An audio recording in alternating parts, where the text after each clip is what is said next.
Muito obrigado. E sempre iniciamos com uma prece e uma leitura.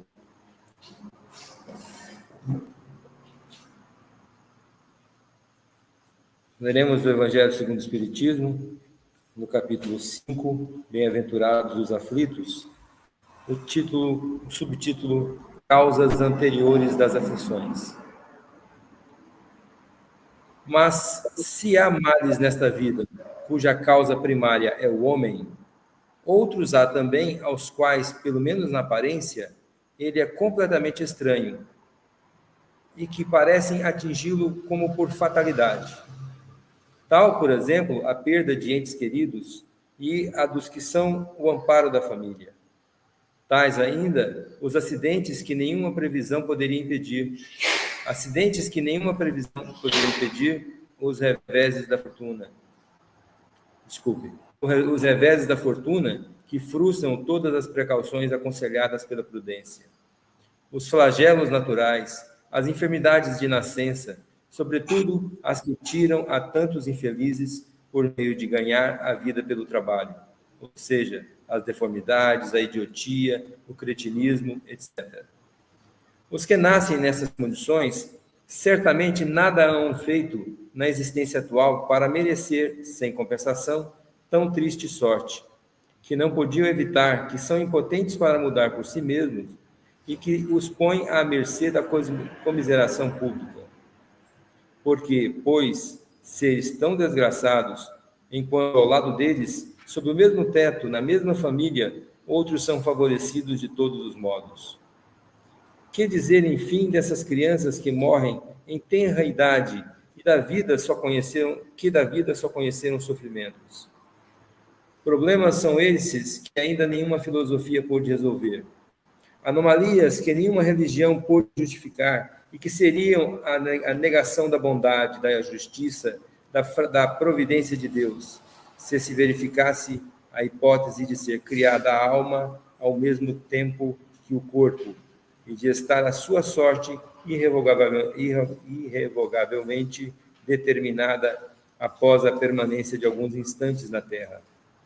Que fizeram essas almas que acabam de sair das mãos do Criador para que se vissem nesse mundo abraços com tantas misérias e para merecerem no futuro uma recompensa ou uma punição qualquer, visto que não hão podido praticar nem o bem nem o mal. Todavia, por virtude do axioma segundo o qual todo efeito tem uma causa, tais misérias são efeitos que hão de ter uma causa, e, desde que se admita um Deus justo, essa causa também há de ser justa. Ora, ao efeito precedente sempre a causa, se esta não se encontra na vida atual, há de ser anterior a essa vida, isto é, há de estar numa existência precedente. Por outro lado, não podendo Deus punir alguém pelo bem que fez, nem pelo mal que não fez, se somos punidos, é que fizemos o mal.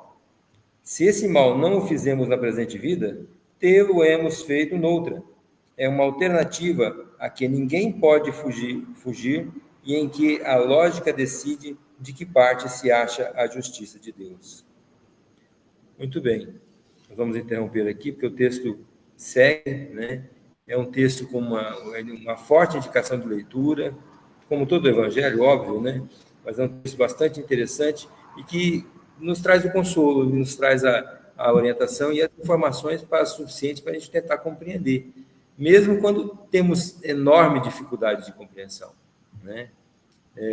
Às vezes a gente toma sustos pela ausência de pessoas tão queridas, tão próximas, né? E nos perdemos nesse raciocínio. Mas aí está uma chamada, um toque, uma lembrança para que nós tentemos compreender de uma forma mais ampla, né? Porque a nossa vida não se restringe a essa vida material.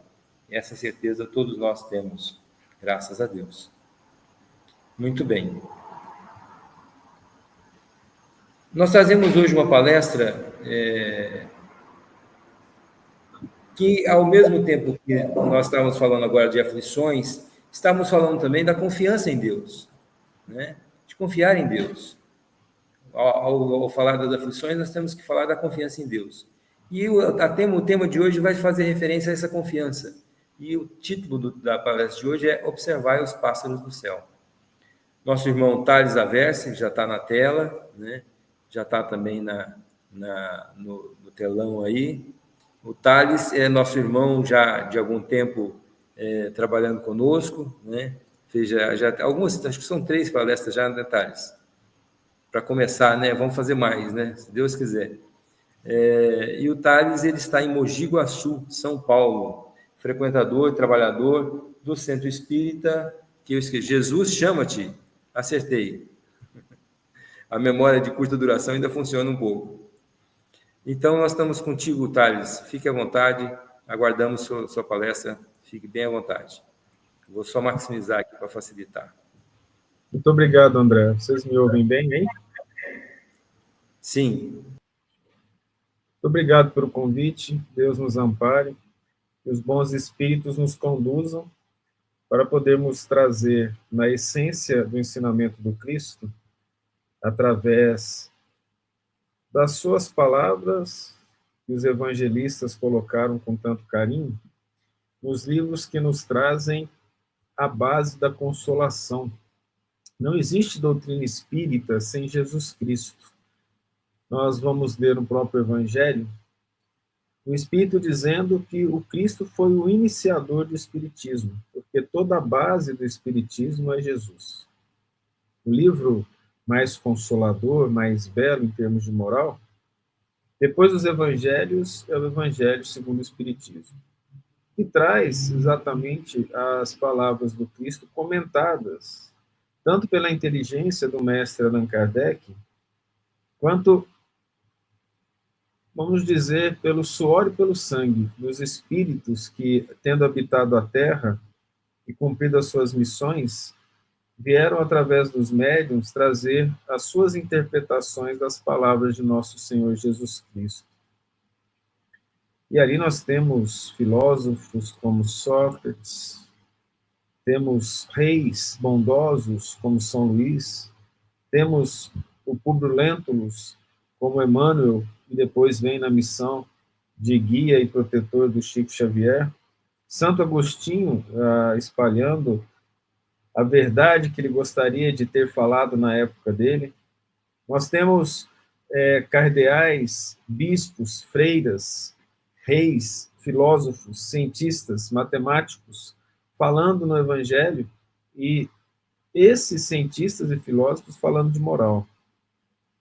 Essa palestra de hoje, ela só poderia trazer consolação, de fato, nos chamando a atenção para algumas coisas bem importantes. Nós vamos encontrar, lá em Mateus, no capítulo 6, versículo 24 em diante, essa olhai as aves do céu, é o versículo 26. Mas tanto antes quanto depois, nós vamos ler para que a ideia do que o Jesus quer nos dizer com observar os pássaros do céu, ou na outra tradução, olhai as aves do céu, tem em termos de sentido. Nessa ideia em que os, vamos dizer, teólogos colocaram como as preocupações exageradas nesse subtema do capítulo 6, que é similar no capítulo 12 de Lucas, de 22 a 34. Então, em Mateus, ele começa: ninguém pode servir a 2 senhores, porque ou odiará um e amará o outro, ou dedicar-se-á a um e desprezará o outro. Nós vamos encontrar no livro Fonte Viva uma lição do Emmanuel dizendo claramente que aquele que não se esforça para fazer o bem é, mesmo sem perceber, o indivíduo que faz o mal. E nós aprendemos no Evangelho que fazer o bem é ativo, é constante. Nós aprendemos com Cristo que é necessário orar e vigiar constantemente. Quando nós não seguimos esses preceitos à risca, nós nos arriscamos a ser intérpretes do passado culposo através das trevas que ainda carregamos conosco, mas que estamos aqui para vencer. Não podeis servir a Deus e à riqueza. Por isso a necessidade de falar disso. Porque quando ele chama riqueza, no próprio Evangelho segundo o Espiritismo, nós somos chamados a atenção para a ilusão da riqueza. Quando Jesus fala a parábola do semeador, quando ele fala que a semente caiu em meio aos espinhos, ele está falando, quando ele vai explicar para os apóstolos, que os espinhos se referem às coisas do mundo e às ilusões da riqueza. Portanto, eis que vos digo, não vos preocupeis por vossa vida, pelo que comereis, nem por vosso corpo, pelo que vestireis. A vida não é mais do que o alimento e o corpo não é mais do que as vestes? Aí entramos no versículo 26. Olhai as aves do céu, não semeiam nem ceifam, nem recolhem nos celeiros, e vosso Pai Celeste as alimenta. Não valeis vós muito mais do que elas? Qual de vós, por mais que se esforce, pode acrescentar um só côvado à duração de sua vida? E por que vos inquieteis com as vestes? Considerai como crescem os lírios do campo, não trabalham nem fiam. Entretanto, eu vos digo que o próprio Salomão, no auge de sua glória, não se vestiu como um deles. Se Deus veste assim a erva do campo, que hoje cresce e amanhã será lançada ao fogo, quanto mais a vós, homens de pouca fé? Não vos aflijais, nem digais que comeremos, que beberemos, com que nos vestiremos. São os pagãos que se preocupam com tudo isso. Ora, vosso Pai Celeste sabe que necessitais de tudo isso.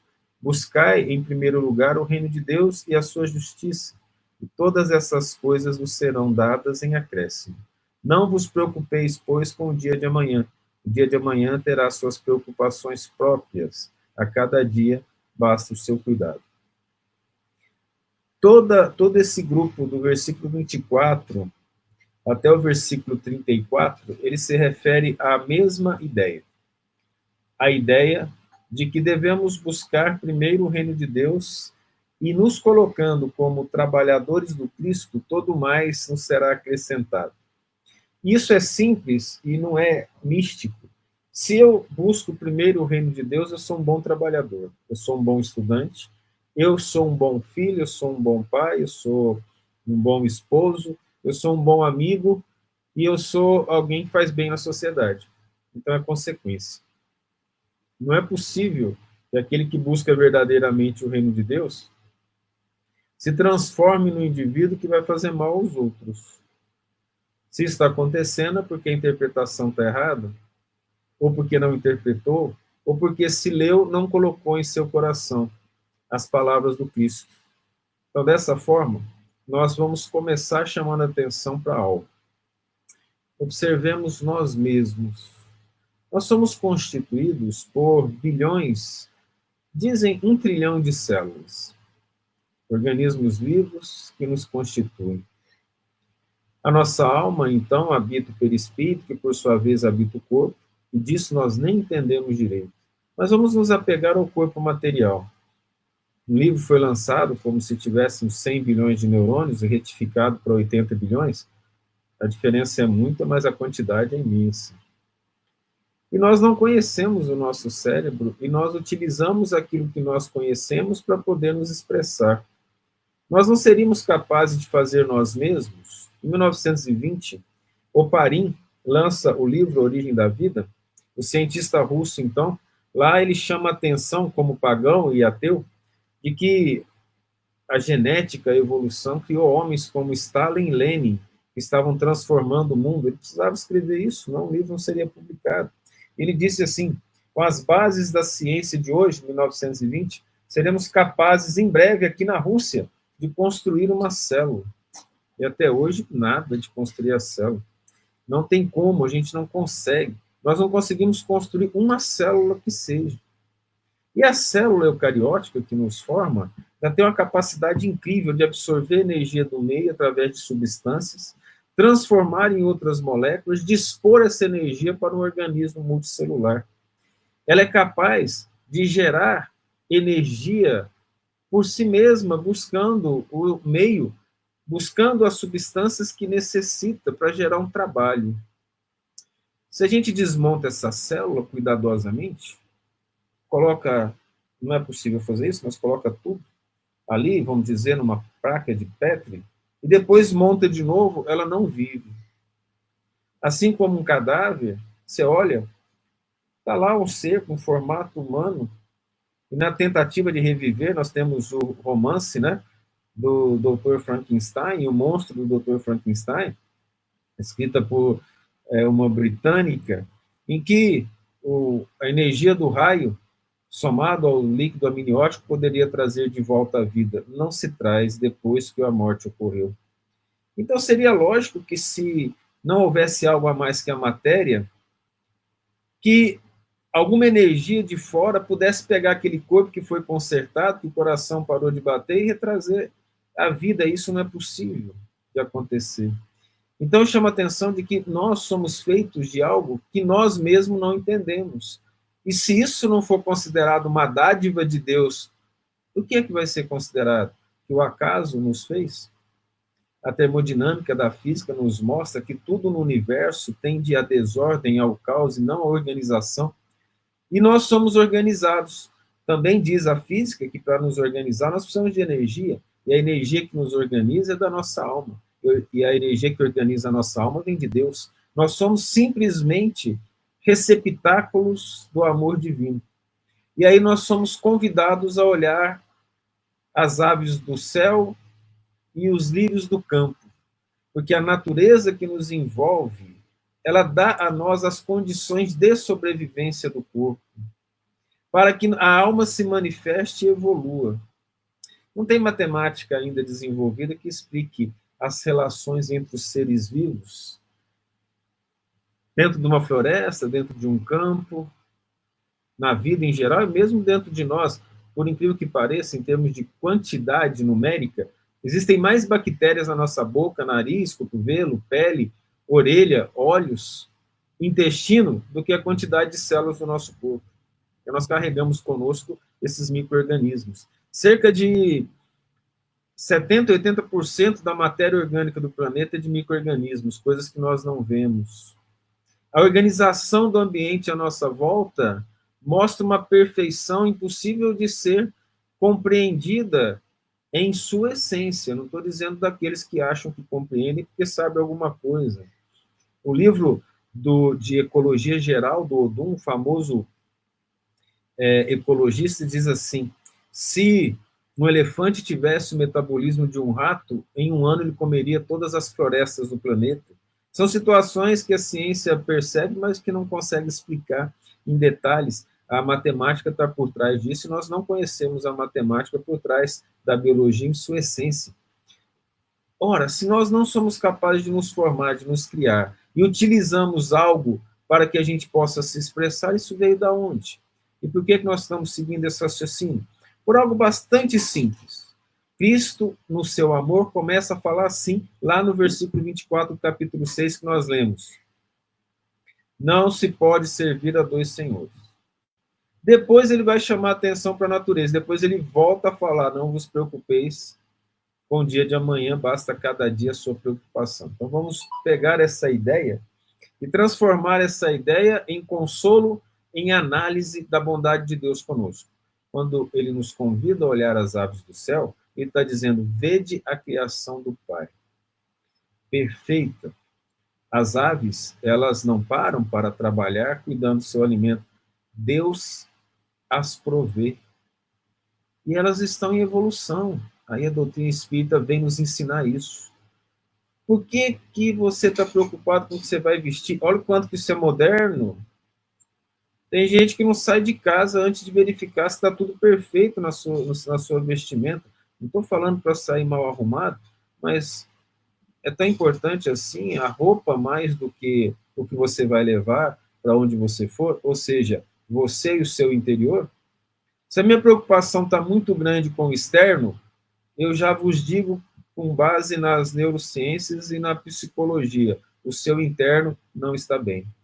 Você não consegue, na sua casa, ficar sem ouvir um som alto quando você estiver sozinho, você não está conseguindo gostar de você mesmo e não quer ficar sozinho com você. Você está convidando vários espíritos para estar com você e você também não está conseguindo olhar para os seus próprios pensamentos, tornando-os tortuosos. Voltemos então a essa análise que nós estamos falando, quando Cristo nos chama a atenção para a natureza. Olhe a natureza e veja a bondade do Pai. Aí nós podemos olhar para as organizações da natureza, e o Cristo utiliza isso como base para dizer assim: buscai primeiro o reino de Deus. E aí, se você o fizer, você o fará com responsabilidade. E toda a sua vontade em fazer o bem vai ser utilizado para que você saia a semear, lembrando a parábola do semeador. Na parábola do semeador, o Cristo fala assim: aquele que semeia saiu a semear. O indivíduo já estava preparado. Então, ele vai dizer que a semente que frutifica, ela dá 1 por 100, 1 por 60 e 1 para 30. Ou seja, um grãozinho de trigo colocado na terra vai gerar os bagos com 30, 60, 100, que é uma progressão geométrica que vai nos chamar a atenção para o quê? Para o bem que eu fizer à minha volta, eu vou manifestar a grandeza de Deus através das minhas ações, buscando o reino de Deus, para encarnados e desencarnados. E se aquela pessoa que me ouve tenta fazer isso com os outros, isso vai crescendo. E se isso acontecer na Terra, e não tiver ninguém para burlar isso, em breve o reino de Deus tão esperado chegará até nós. Então nós temos a base desse raciocínio, dessa lição que o Cristo nos trouxe, no nosso querido Livro dos Espíritos, o primeiro livro, publicado em 18 de abril de 1857, que todo espírita deveria saber quase decorado. A pergunta do capítulo 1, número 4, é que Kardec fala: onde se pode encontrar a prova da existência de Deus? E aí nós voltamos àquilo que nós havíamos falado. Olha como que o Espírito Superior responde: num axioma que aplicai às vossas ciências. Uma lei científica. Não há efeito sem causa. Acabamos de ver a leitura do André, né? Sobre não há efeito sem causa. Procurai a causa de tudo que não é obra do homem, e vossa razão vos responderá. E temos o Cristo nos chamando para essa resposta aqui: olhai as aves do céu e os lírios do campo. Por que eu usei nós não nos conhecemos? Porque esse corpo que nós temos emprestado, nós nem o controlamos direito. Aliás, se há liberdade real, é quando nós controlamos o nosso pensamento, que é a luta nossa para vencer a obsessão. E ele fala: você não é capaz de acrescentar um côvado à sua altura?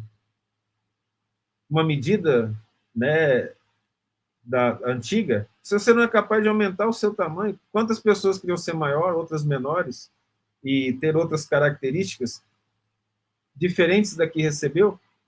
Em desespero, muitas vezes, a procura das cirurgias para poder trazer, não benefício de saúde, que de forma alguma somos contra, mas uma visão melhor da sociedade para ele, para que esteja vendo o exterior, não o interno. Jesus nos convida para olhar para dentro de nós, olhar para a natureza e enxergar Deus, para que Deus penetre dentro de nós. Nós vamos pular e vamos lá para a questão número 9, do Livro dos Espíritos, onde se vê na causa primeira uma inteligência suprema e superior a todas as inteligências? Tendes um provérbio que diz: pela obra se reconhece o artífice. Pois bem, olhai a obra e procurai o artífice. Não é o que o Cristo está falando? Olhai as aves do céu e os lírios do campo. É o orgulho que engendra a incredulidade. É aí que nós temos que aqueles que estudam a natureza, e todo cientista, professor, todo filósofo, leitor, todo curioso, ele, na verdade, está estudando a natureza. Ele está estudando a obra de Deus, seja ele ateu ou não. Querendo ele ou não, ele está estudando a criação. O cientista estuda a criação, pelo menos uma parte dela. E por que ele, que deveria, então, estudar isso, e enxergando os elos perdidos que não explicam todos os processos, não está ligado a Deus? A resposta vem aqui: é o orgulho que engendra a incredulidade. Vocês imaginem se as pessoas menos orgulhosas, mais dedicadas ao bem, tivessem a coragem de assumir a existência de Deus, e a maioria dos professores do mundo pudessem chegar às suas cátedras e lá falarem de Deus como objeto da criação, como a base da criação, como a causa primeira, e nós teríamos, então, aulas de anatomia, de matemática, de psicologia, de fisiologia, em que nós veríamos as bases da criação divina, E o indivíduo aprenderia não somente a ciência da terra, mas ele aprenderia a ciência do espírito. E é a ciência do espírito que está nos convidando e nos chamando a atenção para a busca do reino de Deus. Porque não há indivíduo, conhecedor ou rico, poderoso que seja, que não passa por problemas de saúde mental, se ele não estiver bem com a sua própria consciência, e se ele não conseguir trabalhar nessa vida para vencer a culpa, ele entra em processos demenciais na terceira idade, em processos de saúde mental já desde cedo, em desesperos e angústias, em ansiedade e tristeza, levando então à busca pelas medicações que poderiam auxiliá-lo, mas nossa experiência nos mostra, e podem perguntar para psiquiatras, neurologistas ou quaisquer outros que trabalham com o cérebro, que se o indivíduo não quiser melhorar a sua maneira de ser, não há medicamento que lhe resolva o problema cerebral, porque por trás do cérebro tem a mente, por trás da mente tem a alma. E a alma é o que nós somos, que nós expressamos com as limitações do corpo, mas o nosso ganho divino, nós só somos porque Deus quis que assim fosse. Nós somos imagem e semelhança de Deus, não pelo corpo, mas pela alma. No meu caso, graças a Deus, né? Porque pelo menos diminui aqui o efeito da feiura. O homem orgulhoso não vê nada acima dele, e é por isso que ele se chama de espírito forte. Pobre ser que um sopro de Deus pode abater. Juntando os livros da codificação, todos vão encontrar algo muito importante, fazendo um link especial. Todos vão encontrar uma explicação de algo que Jesus falou. Os livros espíritas da codificação e os livros do Chico Xavier, todos eles são comentários da palavra do Cristo. Não há doutrina espírita sem Cristo. Observai os pássaros do céu implica em olha a natureza, a bondade do Pai, que não somente te deu a vida e o corpo material que você está vendo, mas deu as condições de sobrevivência através da criação da natureza. Então não vos preocupeis com o dia de amanhã, nem com o que vestireis, comereis ou bebereis. Preocupa com a alma que habita esse corpo, e ela existe, pois os sentimentos profundos, quando se faz uma prece, com o coração voltado para o bem, quando nós nos dedicamos a auxiliar o próximo, esquecendo de nós, vencendo o orgulho, lembrado pelos espíritos superiores nas questões que lemos aqui no Livro dos Espíritos, quando nós somos convidados a amar a Deus e ao próximo pelo Cristo. Quando nós assim o fazemos, o sacrifício se torna a base do trabalhador do bem, do espírita sincero, que é o cristão sincero. E quando ele assim o faz, o seu coração toma um tipo de alegria que, mesmo diante da maior dor, ele é capaz de olhar para dentro de si e ter a paz de espírito, porque ele está vencendo a culpa, não porque ele venceu os percalços do passado, que ainda pode tomar muito tempo, mas porque ele está trabalhando para se melhorar. E aí ele sente uma tranquilidade, uma serenidade, que é impossível de ser explicada, expressada ou passada. Diante das dores, agonia que seja para a alma, uma oração traz a ele a tranquilidade e a serenidade. E aí ele pode, sim, por que não? Não só olhar para as aves do céu, não olhar somente para os lírios do campo, mas para qualquer flor, para qualquer árvore, para as estrelas do firmamento. Ele pode olhar para a obra de Deus à nossa volta, pela nuvem passageira, pelo vento que nos acalenta. Ele pode olhar para toda a obra da criação e relembrar das palavras do Cristo. Olhe o amor de Deus por vós. Buscai consolação naquele que fez o universo, que nem os olhos, aumentados pelos telescópios, conseguem chegar ao seu fim. A harmonia no universo inteiro. Se a física nos diz que o universo tende à desordem, a ordem é dada por uma inteligência poderosa, por uma energia que acalenta, gera vida e transforma todos os seus filhos. É difícil para o orgulhoso entender que Deus pode amar a todos, bilhões, trilhões e muito mais do que a nossa mente é capaz de suportar, mas para ele não, pois que ele tem a inteligência infinita e, acima de tudo, a bondade infinita, e rege o universo pelo seu amor. E cada um de nós pode receber as bases desse amor. Quando nós lemos e entendemos, buscamos colocar para dentro de nós as palavras daquele que ele, o Pai, não podendo vir, mandou em seu nome, nosso Senhor Jesus Cristo, o fundador da doutrina espírita, que a fez avançar e ainda o fará, utilizando para isso os apóstolos mais dedicados, os discípulos mais simples e humildes de coração, e todos aqueles que, ouvindo as palavras de Erasto, discípulo de São Paulo, no Evangelho segundo o Espiritismo, na lição, a missão dos espíritas, ide e pregai. As línguas de fogo estão sobre as vossas cabeças. Não é pregar somente pela palavra, não é pregar somente pelo dizer ou pelo verbo, mas principalmente pela ação, pela oração, pelo sorriso sincero, pelo abraço que já é passe, pelo olhar carinhoso e porque em todos os momentos nós somos convidados, espíritas e trabalhadores da última hora, a fazermos a vontade do Pai que estás no céu, ou representando em cada instante na sociedade, no trabalho, dentro de nós mesmos e principalmente para o próximo mais próximo, que é a família. Obrigado pela oportunidade, que Deus nos abençoe.